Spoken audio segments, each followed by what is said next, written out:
భారత్ లో ఉన్న services companies, IT services companies ఏవైతే ఉన్నాయో టీసీఎస్, విప్రో, ఇన్ఫోసిస్, సిటిఎస్ ఇవన్నీ ఉన్నాయి కదా కాగ్నిజెంట్. వీటన్నింటిలో లే ఆఫ్ జరగడానికి ఏఐ ఒక్కటే కారణం కాదు. సర్వీస్ కంపెనీస్ లో బేసికల్లీ జీసీస్ అనేవి కూడా one of the major reasons అని చెప్తున్నారు. జీసీసీస్ అంటే గ్లోబల్ క్యాపబిలిటీ సెంటర్స్. ఈ జీసీసీస్ ఎవరు పెట్టుకుంటారంటే, ఇప్పుడు యుఎస్ లో క్లయింట్స్ ఉంటారు కదా, పెద్ద పెద్ద కంపెనీస్. యుఎస్ లో జేపీ మోర్గాన్ కానీ, బ్యాంక్ ఆఫ్ అమెరికా కానీ, కామన్వెల్త్ బ్యాంక్ ఆఫ్ ఆస్ట్రేలియా కానీ, ఇట్లాంటివన్నీ కంపెనీస్ అక్కడ ఉంచుకొని వాటికి కావాల్సిన టెక్నాలజీ మొత్తం అవుట్ సోర్స్ చేస్తా ఉంటుంది అనమాట.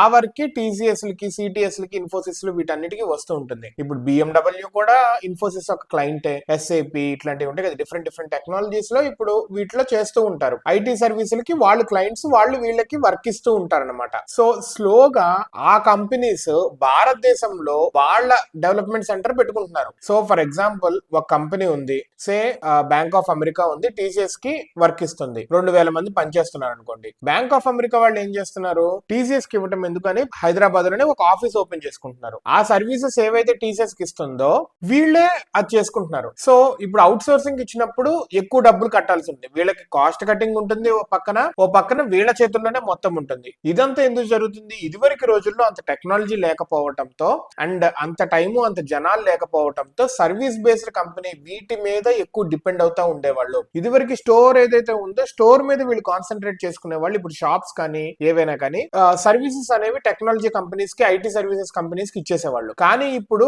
టెక్నాలజీ అనేది బాగా చేంజ్ అయిపోతుంది అండ్ ఈజ్ ఆఫ్ యూజ్ కూడా అయిపోతుంది అని చెప్పి, ఇప్పుడు బ్యాంక్ ఆఫ్ అమెరికా అని చెప్పాను కదా ఇందాక, బ్యాంక్ ఆఫ్ అమెరికా ఉద్యోగులు ఎవరైతే టీసీఎస్ లో ఉన్నారో వాళ్ళందరికీ డబుల్ ద పే ఇచ్చి ఆ ఉద్యోగులనే తీసుకుంటున్నారు. వీళ్ళు సెపరేట్ గా హంటింగ్ చేయని అవసరం లేదు. జాబ్ హంటింగ్ ఆల్రెడీ వీళ్ళ కింద ఎవరైతే పనిచేస్తున్నారో వాళ్ళని వీళ్ళు అక్వైర్ చేసేసుకుంటున్నారు, ఎక్కువ జీతం ఇచ్చేసి. Entry barrier. ఇదివరకు రోజుల్లో ఇలా ఉండేవాళ్ళు, ఐటీ కింద, సర్వీసెస్ కింద ఉంటే వేరే కంట్రీస్ కి వెళ్ళొచ్చు, ఆన్ సైట్స్ విజిట్స్ ఇవన్నీ ఉంటాయని చెప్పి ఉండేవాళ్ళు. కానీ ఇప్పుడు ఏమైంది, వీసాల ప్రాబ్లం అయిపోతుంది, ఆన్ సైట్ ఉండట్లేదు, ఏం ఉండట్లేదు. అందున సాలరీస్ కూడా కొంచెం తక్కువే ఉంటాయి ఐటీ సర్వీసెస్ కంపెనీస్ లో. సో ఇక్కడ ఎక్కువ వస్తున్నాయని చెప్పి people are loving to get in to this companies also. అది one of the major reasons. Last 2-3 years లో చూసుకుంటే కనుక వారానికి 2 జీసీసీలు చొప్పున భారతదేశంలో పెడతా 1700 జీసీసీలు దాకా పెట్టారు, డిఫరెంట్ కంపెనీస్ అని చెప్పి చెప్తున్నారు. కంపెనీస్ అనేవి ధైర్యంగా, గంభీరంగా ఉన్నా కానీ సర్వీస్ కంపెనీస్ లోపల ఇది ఉంది అని చెప్తున్నారు అనమాట.